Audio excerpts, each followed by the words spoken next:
ڕێز و سڵاوبەوە بینەران و گوێگرانی خۆشەویستی تەلەڤیزیۆنی کۆمەڵا لەگەڵتاندام بۆ پێشکەشکردنی بەرنامەی لێکدانە و هەڵوێست. لە بەرنامەم جارشدا وەک هەمیشە چەند بابەتێکمان ئامادەیە بۆتان دەخوێنمەوە. بابەت یەکەمیشمان پلانی یەکەم و دووەم شکستی خوارد و سێهەم بەرەو کارسە دەڕوان ناونیشانی بابەتێکە کە لەلایەن عوسمان گوڵپیەوە ئامادەکراوە. هێرشکردنە سەر ئێران و گورزی سەربازی کوشندە پلانی یەکەم بوو کە تێیدا ڕابەری ئێران و زۆرترین سەرکردەکانی سەفی یەکەمی سەرکردایەتی کوژران.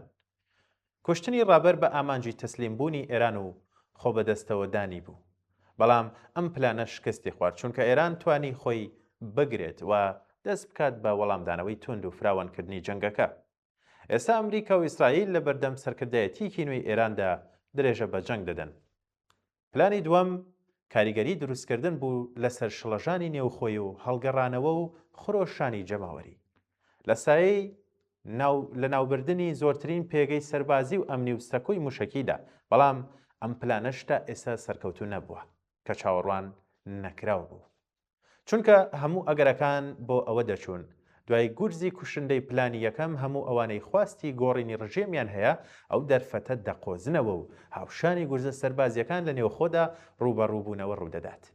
تا ئەم کاتە کە 2 هەفتە بەسەر جەنگەکەدا تێپەڕیوە هیچ جوڵەیەکی نێوخۆیی نەهاتوتە ئاراوە و لە نێوخۆدا مەتەرسی لەسەر ڕژێمی ئێران دروست نەبووە. ئێستا ئەمریکا و ئیسرائیلیش لە بەردەم جێبەجێکردنی پلانی سێهەمدان.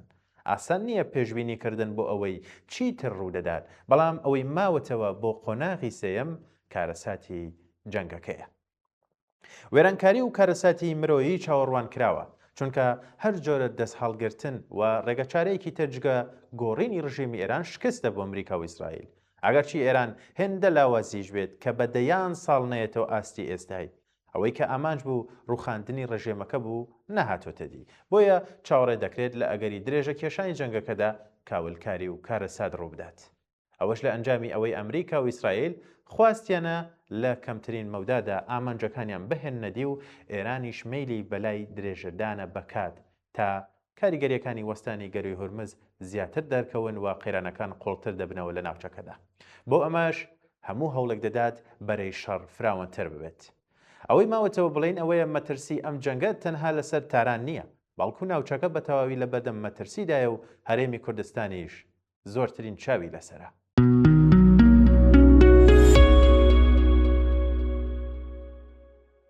وەهمی دەرفەتی مێژووی لە جەنگی زلهێزەکاندا، ماڵوێرانی یان ئازادی مرۆڤ. ئەم بابەتە لەلایەن توانە محەممەد نووریەوە ئامادەکراوە و دەڵێت باسکردن لەوەی کە گوایە ئێستا دەرفەتێکی مێژووی هاتوۆتە پێشەوە بەهۆی ململانەی زلهێزەکان و جەنگی وڵاتانی ناوچەکەوە، گرێدانی هەموو کێشەکان بەنەبوونی یەکڕیزی کورد و ناکۆکی حیزبەکان خوێندنەوەیەکی زۆر ڕووکەش و مەترسیدارە بۆ چارەنووسی خەڵکی کوردستان. سەرەتا دەبێتەوە ڕوون بێت کە بەرژەوەندی خەڵکی کرێکار و زەحمەت کێش و ئازادی خواز لەگەڵ بەرژەوەندی حیزبە سیاسیەکان و نوخبە دەسەڵاتدارەکاندا یەک نییە. کاتێک باس لە کورد دەکرێت وەک یەک پاکێج و یەک جەستە، ئەوە گەورەترین هەڵخەڵەتاندنە. لە ناو ئەم کۆمەڵگایەدا چین و توێژی جیاوازن. خەڵکێک هەیە نان نییە بیخوات، خەڵکیش هەیە بازرگانی بەخوێن و شەڕەوە دەکات. بانگەوازکردن بۆ یەکڕێزی لە نێوان جەلاد و قوربانی یان لە نێوان بازرگانی شەڕ و خەڵکی مەدەنی تەنیا بۆ ئەوەیە خەڵک بێدەنگ بکرێت و بکرێنە سوتەمەنی بۆ بەرژەوەندی و حیزبانە. ئەو دەرفەتەی باسی لێوە دەکرێت کە گوایە لە ئەنجامی شەڕی ئەمریکا و ئێرانیان ئاڵۆزیەکانی ناوچەکە دروست دەبێت. لە ڕاستیدا دەرفەت نییە بۆ ئازادی مرۆڤەکان، بەڵکو و کارەساتە. مێژوو سەلماندوێتی کە کاتێک بزوتنەوەی ناسیۆنالیستی قەومی هیواکانی خۆی لەسەر ململانەی وڵاتانی زلهێز هەڵدەچنێت، دەرئەنجامەکەی تەنیا ماڵوێرانیە بۆ خەڵکی سادە. ئەم سیاسەتە وا دەکات خەڵکی کوردستان نەبنە خاوەنی چارەنووسی خۆیان، بەڵکو ببنە کارتێکی فشار و سەربازی پیادەی ئەم دەوڵەت یان ئەو دەوڵەت.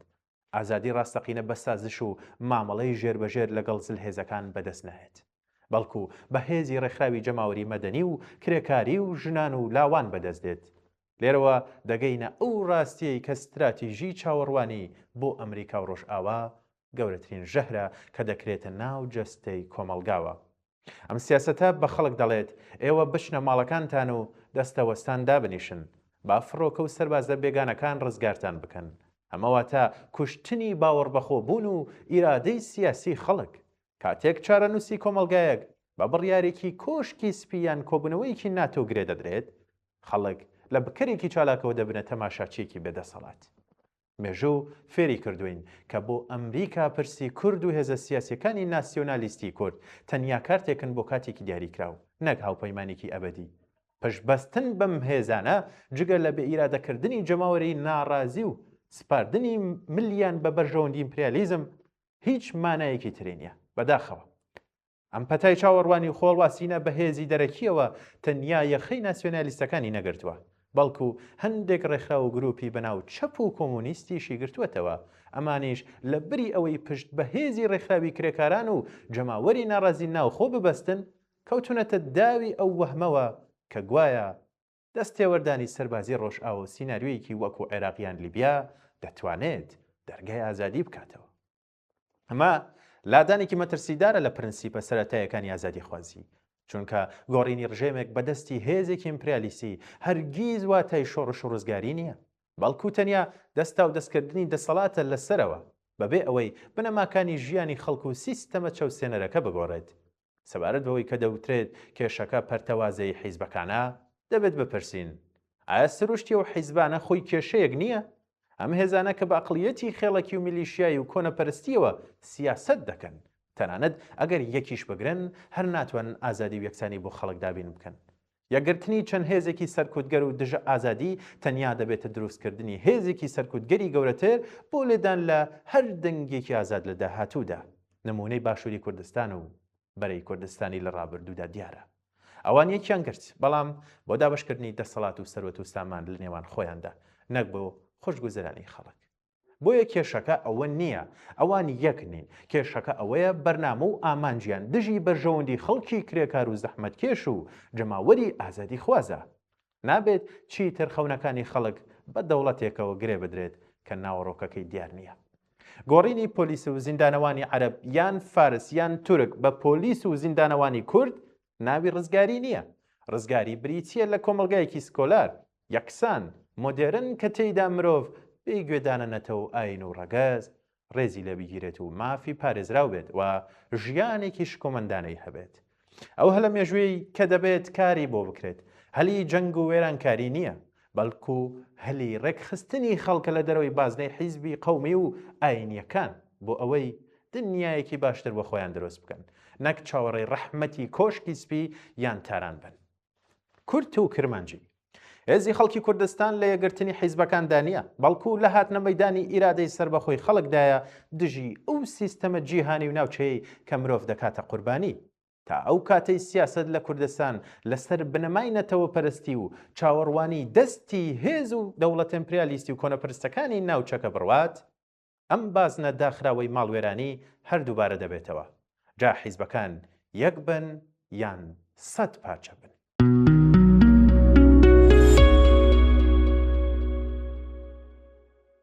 هەزاران کەس ماڵ ئاواییان لە تەرمی ساڵح موسلیم کرد. ئەمەش بابەتێکی دیکەیەکە بۆتان دەخوێنەوە. بە هەزاران کەس لە دانیشتوانی ڕۆژاوە بە کورد، عەرەب و سریان و پێگهاتەکانی ترەوە تەرمی ئەندامی دەستەی هاوسەرۆکایەتی پێدا ساڵح موسلیمیان لە قەمیشلەوە بەرەو زێدی خۆی لە کۆبانێ بەڕێ کرد. مەراسمی ماڵاویکردنەکە لەلایەن ئەنجومەنی بنەماڵەی شەهیدانی شاری قامیشلەوە لە گۆڕۆپانی شەهیدانی 12 ئادار بەڕێوە چوو. سیاسەتمەدار و نوێنەرانی هۆزەکانی کورد و عەرەب، شاندێکی پارت و تەفگەرە سیاسیەکانی باکوور و باشووری کوردستانیش بەشداریان لە مەراسیمەکەدا کرد. بە ناوی ئەنجومەنی بنەماڵەی شەهیدانی قامیشلۆوە هاوسەرۆکی ئەنجومەنەکە عوبەید عەتێ قسەی کرد. عوبەید عەتێ لە قسەکانیدا باسی تێکۆشانی زیاتر لە 50 ساڵی گیان بەخت کرد و ساڵح موسلیم لە پێناو دۆزیگەلی کووردا کردووە ڕایانگەیان کە ساڵح موسلیم بێ دوودڵی و بێ بەرامبەر تێکۆشانی کردو لە سەختترین هەلومەرجەکاندا خزمەتی گەلەکەی دەکرد. لە دژی ڕژێمی باس و گروپە چەکدارەکان و سیاسەتەکانی دەوڵەتی تورک دژی لە ناوچەکە بڵین تێکۆشانی دەکرد بەردەوام. عەتێ لە بەردەوامی قسەکانیدا بیری هێنایەوە کە نەک تەنها گەلی ڕۆژاوە بەڵکو گەلی بەشەکانی تری کوردستانیش بەهۆی کۆچی دوای ساڵح موسلیمەوە غەمگین بوون لە کۆتایی قسەکانی داهاتێ گوتی ئەوان لەسەر هێڵی هاوڕێیانی خۆیان دەبن تاوەکو هێنانەدی خەیاڵەکان و ئاواتەکانیان. لە مەڕسمەکەدا ئەندامانی دەستی هاوسەرۆکایەتی پێدا فۆزا یوسف قسەی کرد. فۆزا یوسفیش سەرخۆشی لە گەڵی کورد کرد و سڵاوی لە پشتیوانی کوردانی لە باشەکانی کوردستان لە قامیشلۆ لە هەولێر سلێمانی ئامەد و مەهاباد کرد. فۆزا یوسف ئاماژەی بەوەدا ساڵح موسلیم خاوەن مێژوویەکی دوور و درێژی تێکۆشانی ئازادیە لە ساڵانی 1970 زاینیەوە ماندوو نەناسانە کاری کردووە. بیرۆکەکانی ڕێبەر ئاپۆی بڵاو دەکردەوە و داکۆکی لە مافەکانی گەلی کورد دەکرد. فۆزا باسی لەوەش کرد ساڵح موسلیم لە دژی ڕژێمی باسیش تێکۆشانی کردووە و هەروەها گوتی لەلایەن ڕژێمەوە دەستگیر کرا و ئەشکەنجەدرا. سەرڕای ئەمەش بۆ پاراستنی دۆزی گەلەکەی ڕۆژێکیش نەوەستاوە. فۆزا یوسف ڕایگەاند گیان بە خەتکردو ساڵح موسلیم تەنها سیاسەتمەدار نەبوو، بەڵکو و نووسەر و ئەدەبیاتی شۆڕشی ڕۆژ ئاوا بووە. کتێبەکانی ڕێبەر ئاپۆی وەرگێڕاوە بۆ بەرەو پێشبردننی هۆشیاری لە کوردستان. لە کۆتایی قسەکانی تا فۆزا یوسف سەرنجی خستە سەر ئەوەش گیان بەخت کرد و ساڵح موسلیم بۆ بنیادنانی یەکێتی نەتەوەی کورد تێکۆشانێکی دەرشقایانی کردو و دەڵێت خەزانێکی وڵات پارێز دیموکرات و تێکۆشەر بنیاتینەوە. منداڵەکانیشی لە شۆڕشدا بەشدار بوون. یەکێک لە کوڕەکانی بۆ پاراستنی ڕۆژ ئاوا لە چەتەکانی داعش شەهید بوو. لە هەمان کاتدا پاڵپشتی لە دۆزی ژنان کرد. وەڵێ بینەران و گوێگرانی خۆشەویست، ئەمەش بابەتەکانی ئەم جارەی بەرنامەی لێکدانەوە هەڵوێست بوو. هیوادارم بەدڵی هەموو لایەکتان بووبێت و جێگەی سەرنجی هەموو لایەکتان بووبێ. تاوەکو بەرنامەیەکی تر و ئامادەکردنی چەند بابەتێک بۆ ئێوەی خۆشەویست کات و ساتێکی باش بۆ هەموو لایەکتان.